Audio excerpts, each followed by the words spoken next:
तो देखो जो थर्ड पीरियड के एलिमेंट होते हैं, यानी ये वाले पीरियड के जो एलिमेंट होते हैं, इनका जो आउटर मोस्ट शेल होता है, देख थर्ड पीरियड के एलिमेंट कौन से कहला गए, ये दोनों और बाकी ये पूरे। तो इनका जो आउटर मोस्ट शेल होता है उसमें 3D ऑर्बिटल भी होता है, भले वो थर्ड पीरियड में ना हो। इनका आउटर मोस्ट शेल कौन सा है, शेल नंबर 3। अब शेल नंबर 3 में 3D भी होता है, अपन को मालूम है, अपन ने ऐसा लिख के देखा था, 1s 2s 2p 3s 3p और 3D। मतलब अपन को मालूम थर्ड शेल में 3D भी होता है। थर्ड पीरियड में भले 3D नहीं होता, लेकिन थर्ड शेल में 3D होता है। तो थर्ड पीरियड के जो एलिमेंट होते हैं उनका जो आउटर मोस्ट शेल होता है उसमें 3D ऑर्बिटल भी होता है। इसलिए थर्ड पीरियड के जो एलिमेंट होते हैं वो कभी कभी अपना ऑक्टेट एक्सटेंड कर लेते हैं। तो कौन से एलिमेंट ऑक्टेट एक्सटेंड करते हैं ये देखो, तो यहाँ पे ये 3 एलिमेंट कौन से अपने, फॉस्फोरस, सल्फर और क्लोरीन, ये तीनों ऑक्टेट एक्सटेंड करते हैं। चलो ये नोबल गैस को भी ले लो, ठीक है। अब फॉस्फोरस की मैक्सिमम कोवैलेंसी कितनी होती है, तो फॉस्फोरस की मैक्सिमम कोवैलेंसी होती है 5। सल्फर की कितनी होती है 6। क्लोरीन की होती है 7 और आर्गॉन की होती है 8। अब देखो इनके आउटर मोस्ट शेल में इलेक्ट्रॉन्स भी कितने हैं, फॉस्फोरस में 5 इलेक्ट्रॉन है तो इसकी मैक्सिमम कोवैलेंसी 5 हो गई। सल्फर के आउटर मोस्ट शेल में 6 इलेक्ट्रॉन है तो इसकी मैक्सिमम कोवैलेंसी 7 हो गई। क्लोरीन में 7 है तो मैक्सिमम कोवैलेंसी 7 हो गई, और आर्गॉन में 8 है तो मैक्सिमम कोवैलेंसी 8 हो गई। अब देखो कोवैलेंसी का मतलब क्या होता है, कोवैलेंसी मतलब होता है bonds plus lone pair electrons. Loan pair electrons यानी हर एक लोन पेयर में 2 इलेक्ट्रॉन होते हैं, तो bond plus lone pair electrons, ठीक है। कोवैलेंसी का ये मतलब हो गया। तो फॉस्फोरस के पास 5 कोवैलेंसी है, मतलब कि इसमें 3 बॉन्ड हो सकती हैं और 2 लोन पेयर इलेक्ट्रॉन्स हो सकते हैं, या फिर 5 बॉन्ड हो सकती हैं। ऐसे करते करते अपन सारे स्ट्रक्चर बना लेंगे। तो सबसे पहले कोवैलेंसी का मतलब देख लो, bond plus lone pair electrons. फिर फॉस्फोरस की कोवैलेंसी 5, सल्फर की 6, क्लोरीन की 7 और आर्गॉन की 8। अब ये जो एलिमेंट रहते हैं भले इनका ऑक्टेट पूरा हो जाए, लेकिन ये मैक्सिमम कोवैलेंसी में रहना प्रेफर करते हैं। तो भले सल्फर का ऑक्टेट जल्दी भी पूरा हो जाए, लेकिन अगर इसकी मैक्सिमम कोवैलेंसी पूरी नहीं हुई तो ये प्रेफर करेगा अपनी मैक्सिमम कोवैलेंसी में रहना, ना कि ऑक्टेट में रहना। तो उस केस में इसका ऑक्टेट वाला जो स्ट्रक्चर रहेगा वो लेस स्टेबल हो जाएगा, और मैक्सिमम कोवैलेंसी वाला स्ट्रक्चर रहेगा वो मोर स्टेबल हो जाएगा। अब देखो इसके नीचे जितने भी हैं, फॉस्फोरस के नीचे जो भी एलिमेंट आते हैं, भले इनका स्ट्रक्चर बनाने ना आए, लेकिन इन सब की मैक्सिमम कोवैलेंसी 5 होगी। सल्फर के नीचे जितने आते हैं उन सब की मैक्सिमम कोवैलेंसी 6 होगी। क्लोरीन के नीचे जितने भी आते हैं उसकी मैक्सिमम कोवैलेंसी 7 होगी, और आर्गॉन के नीचे जितने भी आते हैं उसकी मैक्सिमम कोवैलेंसी 8 होगी। लेकिन ये चीज़ नोट करने वाली बात है कि फॉस्फोरस के ऊपर जैसे एन आ गया, इसकी मैक्सिमम कोवैलेंसी 5 नहीं होगी, ऑक्सीजन की मैक्सिमम कोवैलेंसी 6 नहीं होगी। अब बताओ ऐसा क्यों है, ऐसा ये इसलिए है क्योंकि जो फॉस्फोरस और सल्फर के ऊपर एलिमेंट आते हैं ये सेकेंड पीरियड में होते हैं। अब सेकेंड पीरियड का जो आउटर मोस्ट शेल है वो है 2, और 2 के पास 2D ऑर्बिटल है नहीं। 2 के पास 2D नहीं है तो इनके जो ऑक्टेट है वो एक्सटेंड नहीं कर सकते। अब इनके ऑक्टेट एक्सटेंड नहीं कर सकते मतलब इसकी मैक्सिमम कोवैलेंसी 5 या 6 नहीं हो सकती, ठीक है। तो मैक्सिमम कोवैलेंसी 5 किसकी होती है, फॉस्फोरस की। सल्फर की कितनी होती है 6, क्लोरीन की होती है 7 और आर्गॉन की होती है 8। फिर फॉस्फोरस, सल्फर, क्लोरीन और आर्गॉन के नीचे के ग्रुप वाले जो भी एलिमेंट रहेंगे तो सेम ग्रुप में कोवैलेंसी उतनी ही रहेगी, यानी ग्रुप नंबर 15 में सबकी कोवैलेंसी 5, 16 में सबकी 6, 17 में सबकी 7 और 18 में सबकी 8, ठीक है। कोवैलेंसी देख ली, कोवैलेंसी का मतलब देख लिए, किसकी कोवैलेंसी कितनी होती है ये देख लिया। अब इसकी अपन प्रॉब्लम सॉल्व करेंगे। तो मान लो सबसे पहले एग्जांपल लेते जाते हैं, प्रॉब्लम सॉल्व करते जाते हैं, जितने स्ट्रक्चर कवर हो सकते हैं ज़्यादा से ज़्यादा अपन कवर कर लेंगे। तो सबसे पहले देखो PCl3, सबसे पहले ये स्ट्रक्चर कवर करते हैं, इसका VSU बनाएंगे। तो देखो इसमें फॉस्फोरस में आउटर मोस्ट शेल में 5 होते हैं, क्लोरीन में 7 होते हैं, 3 क्लोरीन है, मतलब 7 3 से 21, 21 और 5 मिला के हो गए 26। अब इसका स्ट्रक्चर बनाएंगे P 1 2 3 3Cl बना लिए। अब देखो इसमें 3 बॉन्ड है, मतलब कितने इलेक्ट्रॉन यूज़ हो गए, 6 इलेक्ट्रॉन यूज़ हो गए। तो यहाँ पे शेयर्ड इलेक्ट्रॉन में 6 डाल देंगे, फिर 26 माइनस 6 करेंगे, आ जाएगा 20।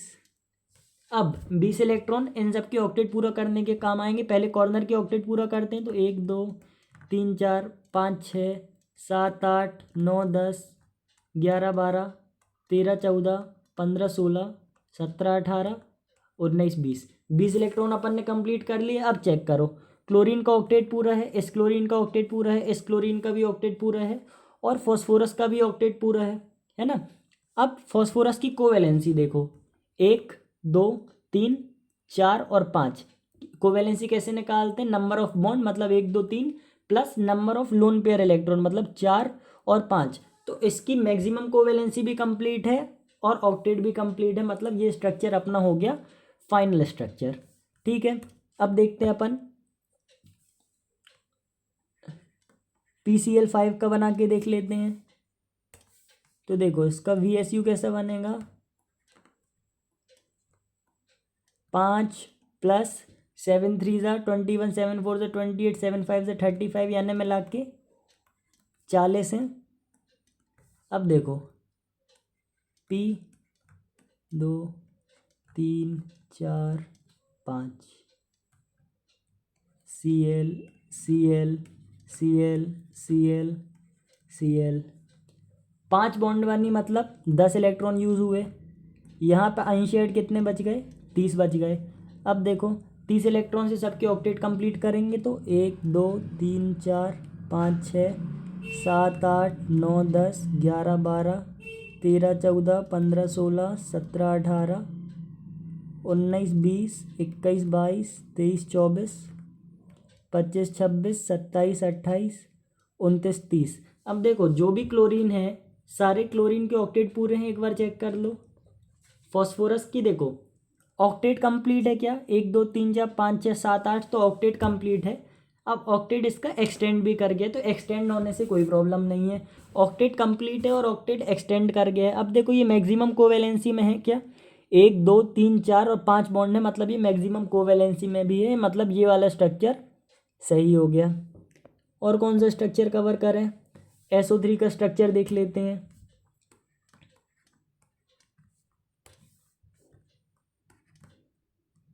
इसमें कितने हैं, 6 4 ज़ा 24, फिर बीच में रखेंगे S, 3 O लगा देंगे। तो शेयर्ड इलेक्ट्रॉन कितने हो जाएंगे, 1 2 3 4 5 6। अनशेयर्ड कितने बचेंगे, 18। तो सब में 3 3 दे देंगे, सॉरी 6 6 दे देंगे। अब ये 18 इलेक्ट्रॉन भी अपन ने यूज़ कर लिया अनशेयर्ड वाले। अब देखो इसका ऑक्टेट कंप्लीट है, इसका ऑक्टेट कंप्लीट है, इसका ऑक्टेट कंप्लीट है, लेकिन बीच वाले सल्फर का ऑक्टेट कंप्लीट नहीं है, मतलब ये स्ट्रक्चर अभी अपना सही नहीं है, ये रॉ स्ट्रक्चर हो गया। फिर अपन ने क्या किया, एक ऑक्सीजन से 2 इलेक्ट्रॉन हटाए और यहाँ पे बना लिए एक डबल बॉन्ड। अब देखो सभी के ऑक्टेट कंप्लीट हो गए, मतलब इस ऑक्सीजन का ऑक्टेट कंप्लीट हो गया, इन दोनों का पहले से था, सल्फर का भी ऑक्टेट कंप्लीट हो गया। अब देखो सल्फर का ऑक्टेट तो कंप्लीट है, लेकिन ये मोर स्टेबल स्ट्रक्चर है या लेस स्टेबल स्ट्रक्चर है। अभी देखो सबसे पहले देखना, यहाँ पे ऑक्टेट कंप्लीट है, मतलब एक स्ट्रक्चर तो ये बन भी, एक स्ट्रक्चर ये बन गया। इस स्ट्रक्चर में अपन को समझ में क्या आ रहा है, यहाँ ऑक्सीजन में देखो, अच्छा पहले इसका मोर स्टेबल स्ट्रक्चर बना लो असली वाला। ये लेस स्टेबल स्ट्रक्चर बन गया, क्यों, क्योंकि इसमें मैक्सिमम कोवैलेंसी में नहीं है। इसका मोर स्टेबल स्ट्रक्चर कैसा बनेगा, सबसे पहले लेस स्टेबल स्ट्रक्चर बनाया,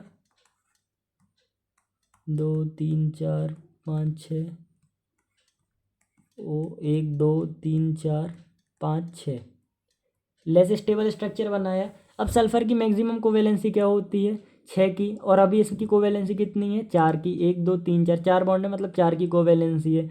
मतलब इसमें या तो एक लोन पेयर होता, लेकिन लोन पेयर तो पॉसिबल नहीं क्योंकि स्ट्रक्चर में नहीं आया, मतलब इसमें 2 बॉन्ड और होंगी तो इसकी मैक्सिमम कोवैलेंसी कंप्लीट हो जाएगी। तो यहाँ से अपन ने 2 ऑक्सीजन के इलेक्ट्रॉन को हटाया, एक बॉन्ड बना दी, 2 इलेक्ट्रॉन इधर से हटाए, एक बॉन्ड बना दी। अब इसका फाइनल स्ट्रक्चर कैसा बन गया, इसका फाइनल स्ट्रक्चर बन गया ऐसा। ठीक है, अब ये स्ट्रक्चर मोस्ट स्टेबल स्ट्रक्चर है, यानी ये वाला स्ट्रक्चर अपना बिल्कुल सही है। ऊपर वाला स्ट्रक्चर लेस स्टेबल स्ट्रक्चर है। लेकिन अब देखो इस स्ट्रक्चर में देखो, सबसे पहले इसको क्लीन कर लेते हैं। इस स्ट्रक्चर में देखो, ये तो ठीक है कि अपने पास एक ऑक्सीजन के पास 4 इलेक्ट्रॉन हैं और बाकी 2 इलेक्ट्रॉन से उसने 2 कोवेलेंट बॉन्ड बना लिए, वाला ठीक है।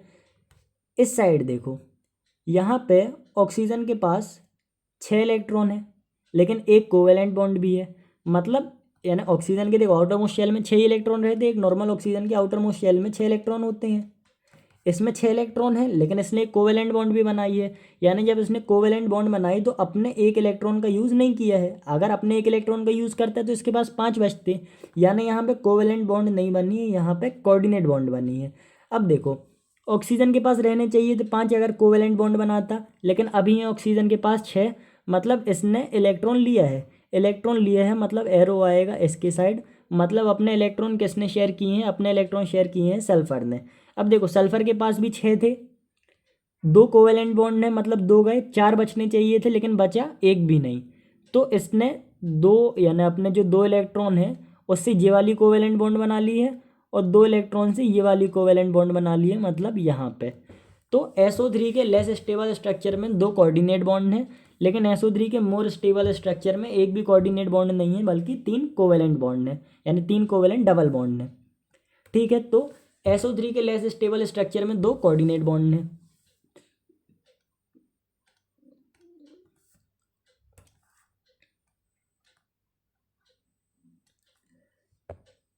फिर देखो H2SO4 का स्ट्रक्चर बनाएंगे।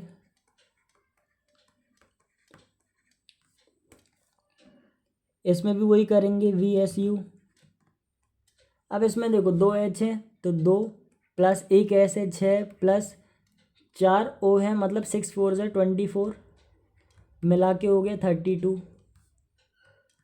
इसका स्ट्रक्चर कैसा होता है, बीच में S, एक O, एक और O, 4 O हो गए, फिर बगल में 2 H हो गए। कितनी बॉन्ड है, 6 बॉन्ड है। 6 बॉन्ड मतलब 12 इलेक्ट्रॉन। बचे कितने अनशेयर्ड में, 20। अब 20 इलेक्ट्रॉन से अपन क्या करेंगे, ऑक्टेट कंप्लीट करेंगे। तो जो कॉर्नर में उनका पहले कंप्लीट करो। तो 1 2 3 4 5 6 7 8 9 10 11 12 13 14 15 16 17 18 19 20। अब देखो ये स्ट्रक्चर देखो, सभी इन दोनों एच के ड्यूप्लेट कंप्लीट हैं, इन दोनों ऑक्सीजन के ऑक्टेट कंप्लीट है, इन दोनों ऑक्सीजन के ऑक्टेट कंप्लीट हैं, मतलब ये वाला स्ट्रक्चर भी ठीक बन गया। लेकिन ये लेस स्टेबल है। लेस स्टेबल क्यों है, क्योंकि इसमें सल्फ़र की मैक्सिमम कोवेलेंसी फुलफिल नहीं है। अब इसकी मैक्सिमम कोवेलेंसी फुलफिल करने के लिए क्या करना पड़ेगा, यहाँ से 2 ऑक्सीजन उठा के डबल बॉन्ड बना लेंगे। तो अपन इसको अलग से कर लेते हैं क्योंकि सल्फ़र के लेस स्टेबल स्ट्रक्चर भी इंपॉर्टेंट होते हैं। अपन ने सेम स्ट्रक्चर बनाया,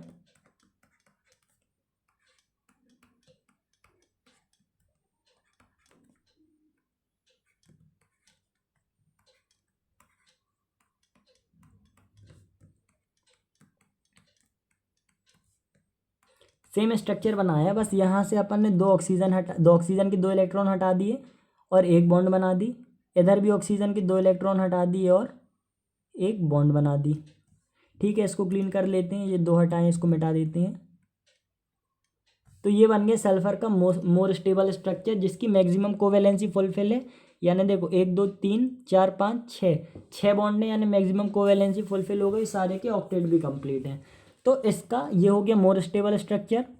ऊपर वाला हो जाएगा लेस स्टेबल स्ट्रक्चर, लिख लेते हैं इधर पे।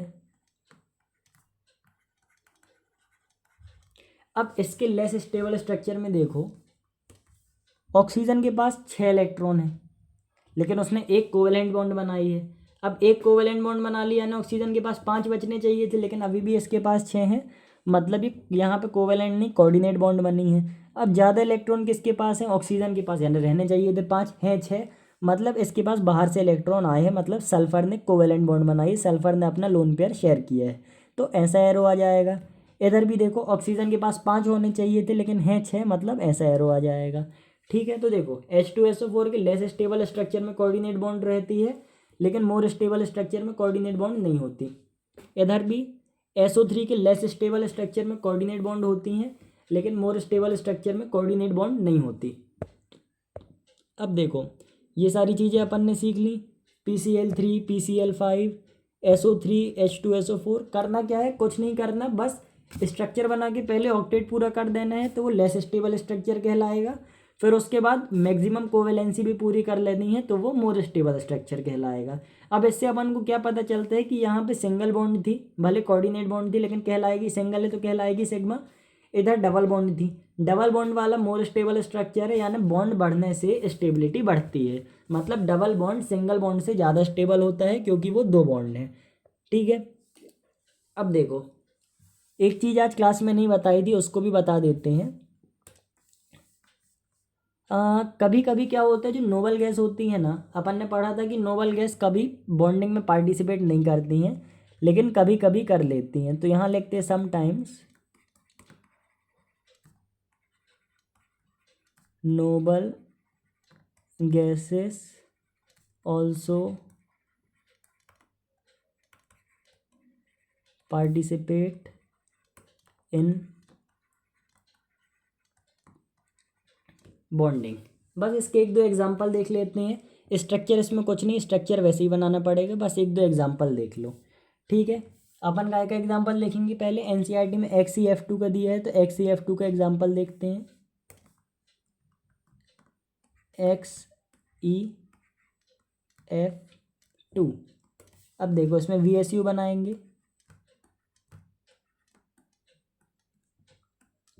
वैलेंशियल इलेक्ट्रॉन कितने, देखो जेनॉन क्या है, एक नोबल गैस है। नोबल गैस के आउटर मोस्ट शेल में 8 इलेक्ट्रॉन होते हैं, तो यहाँ हो गए 8 प्लस 7 2 14, तो यहाँ हो गए 14।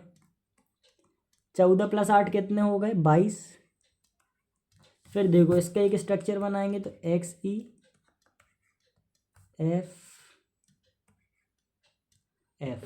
दो बॉन्ड है, मतलब 4 इलेक्ट्रॉन शेयर हुए, बचे कितने, 18 बचे। 18 से क्या करना है अपन को मालूम है, ऑक्टेट कंप्लीट करना है। तो 1 2 3 4 5 6 7 8 9 10 11 12 13 14 15 16 17 18।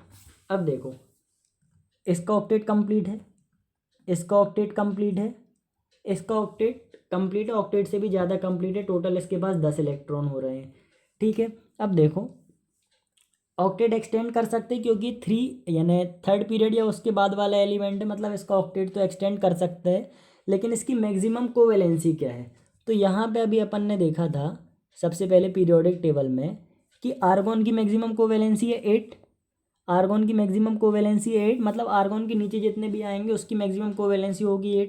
जेनॉन आर्गॉन के नीचे आता है, मतलब उसकी भी मैक्सिमम कोवेलेंसी होगी 8।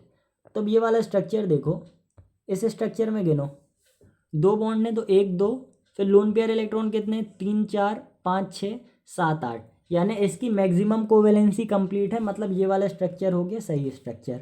कॉर्नर एटम के ऑक्टेट कंप्लीट है, सेंटर एटम का octet plus maximum covalency complete है। एक और स्ट्रक्चर इसका देख लेते हैं, XeOF2 का। XeOF2 इसका VSU बनाएंगे।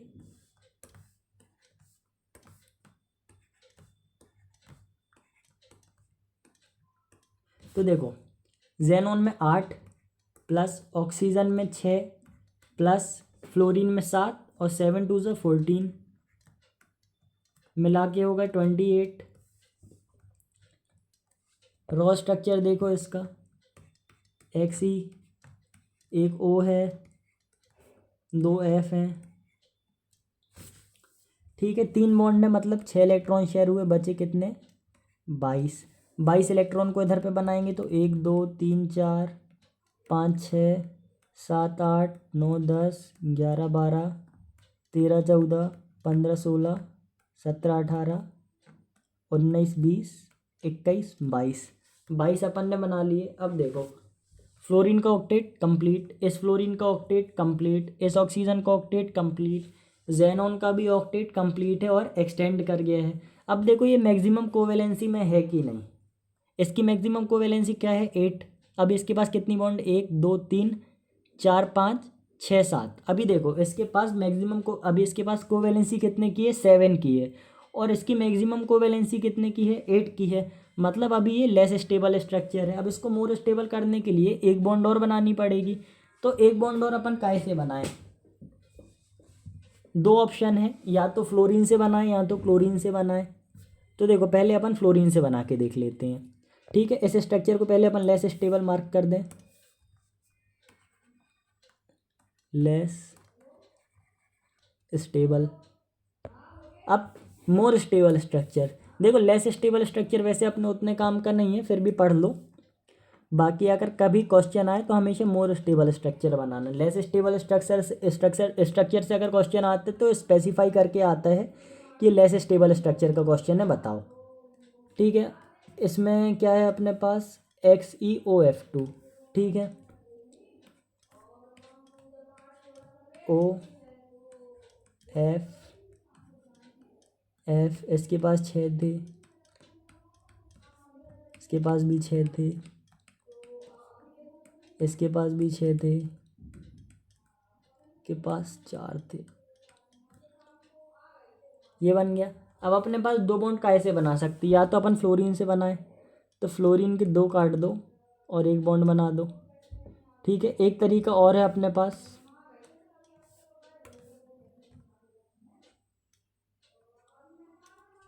कि अपन फ्लोरीन से ना बना के ऑक्सीजन से बना दें। तो दोनों तरीके देख लेंगे।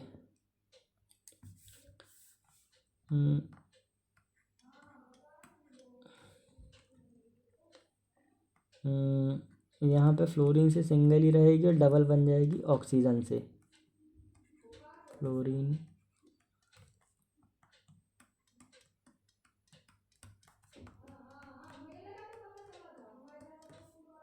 एक दो तीन चार क्यों बने, क्योंकि यहाँ के 2 अपन ने क्रॉस करके एक डबल बॉन्ड बना दी। ठीक है, अब बताओ इन दोनों में से ज़्यादा स्टेबल स्ट्रक्चर कौन सा होगा।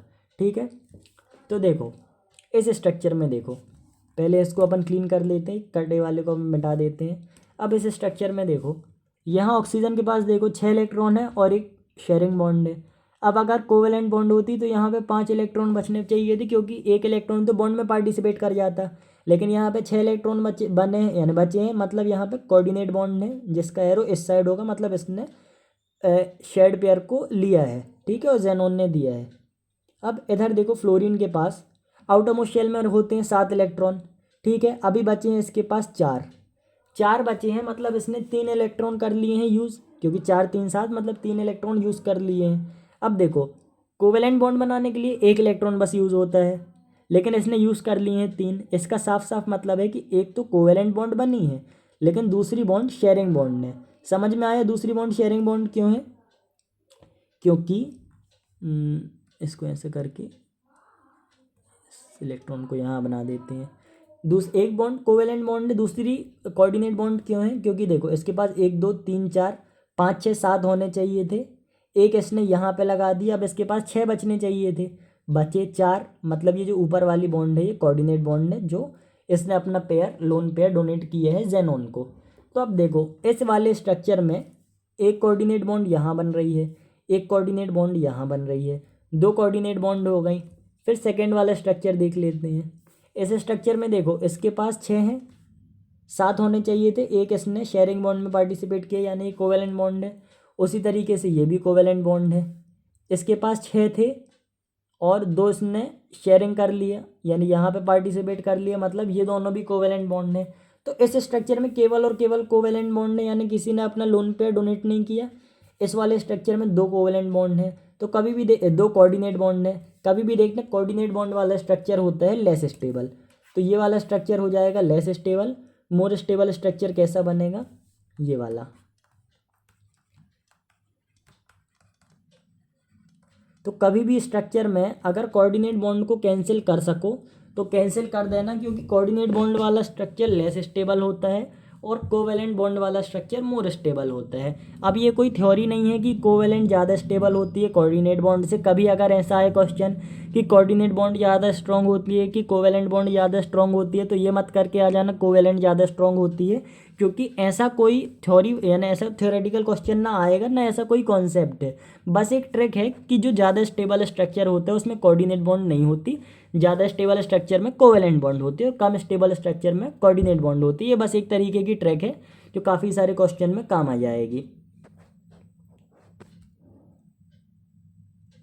अब एक बार देख लेते हैं अपन ने क्या क्या करवाया। सबसे पहले दिखा दिया कि मैक्सिमम कोवेलेंसी किसकी कितनी होती है, फिर बता दिए कोवेलेंसी का मतलब क्या है। PCl3 वाला क्वेश्चन सॉल्व करा है, PCl5 SO3। अब SO3 में लेस स्टेबल स्ट्रक्चर में 2 कोऑर्डिनेट बॉन्ड है, मोर स्टेबल स्ट्रक्चर में एक भी कोऑर्डिनेट बॉन्ड नहीं है। सेम H2SO4 के लेस स्टेबल स्ट्रक्चर में 2 कोऑर्डिनेट बॉन्ड है, मोर स्टेबल में एक भी कोऑर्डिनेट बॉन्ड नहीं है। XeOF2 इसके स्ट्रक्चर में भी लेस स्टेबल में एक कोऑर्डिनेट बॉन्ड है जो कि ये वाली है, मोर स्टेबल स्ट्रक्चर में एक भी कोऑर्डिनेट बॉन्ड नहीं है। एक मिनट, यहाँ पे लोन पेयर तो बना दें। अब इसकी मैक्सिमम कोवेलेंसी काउंट करो, 1 2 3 4 5 6 7 8। तो अब ये मैक्सिमम कोवेलेंसी में भी है, इसका स्ट्रक्चर भी पूरा हो गया, मतलब ये हो गया मोर स्टेबल स्ट्रक्चर। ठीक है, तो XeOF2 का स्ट्रक्चर जो बेस्ट स्ट्रक्चर है वो ऐसे बनेगा।